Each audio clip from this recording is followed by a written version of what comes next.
Mais um dia, mais uma reflexão de caminhar na graça.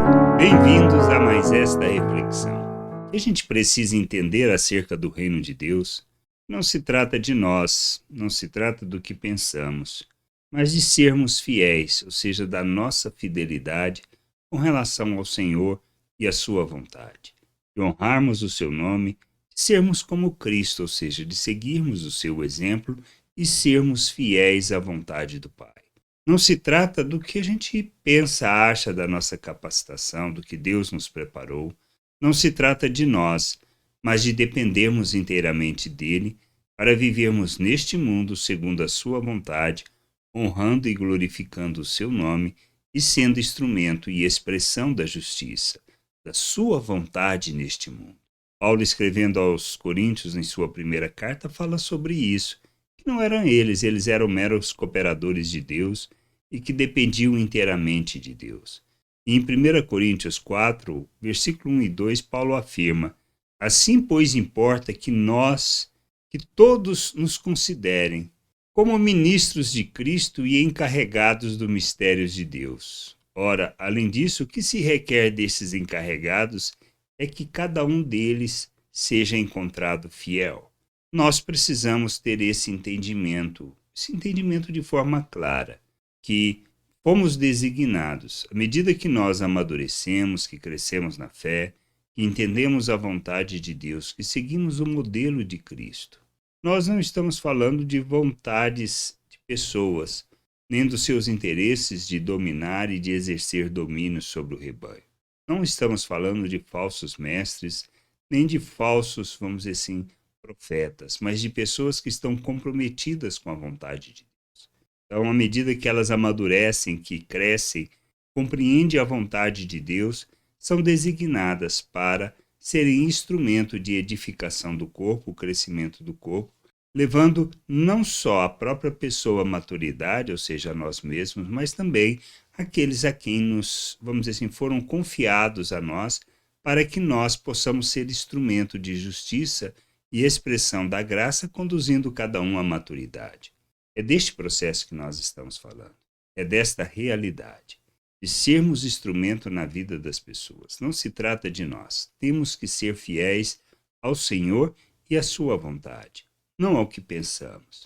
Por isso, não se trata da nossa capacidade de fazer, do nosso conhecimento, mas de usarmos esse conhecimento e essa capacitação recebida em favor da vontade de Deus, de ser uma oferta, pois quem nos preparou para isso foi Ele mesmo.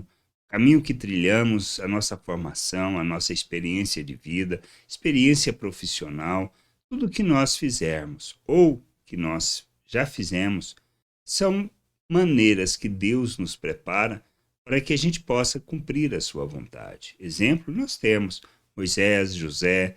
Todos eles foram conduzidos por uma jornada e capacitados para fazer aquilo que vinha a ser a vontade de Deus. O que a gente precisa entender é só isso. Somos instrumento de Deus, expressão da vontade de Deus.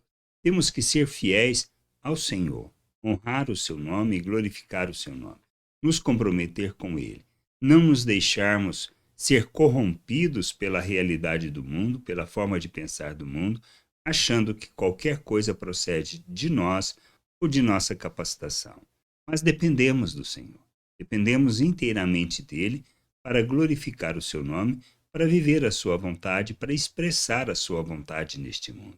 E a gente precisa buscar o conhecimento do Senhor, buscar o entendimento da sua vontade e sermos esse instrumento de justiça e essa expressão de sua vontade no mundo, para que ele seja glorificado, para que ele receba toda a honra e para que as nossas vidas, nós sejamos luz no mundo, que possamos encher a terra com conhecimento da glória do Senhor, que sejamos instrumento de justiça, que possamos ser instrumento para a edificação da igreja, o crescimento da família, o amadurecimento da família, de maneira que o Pai seja glorificado.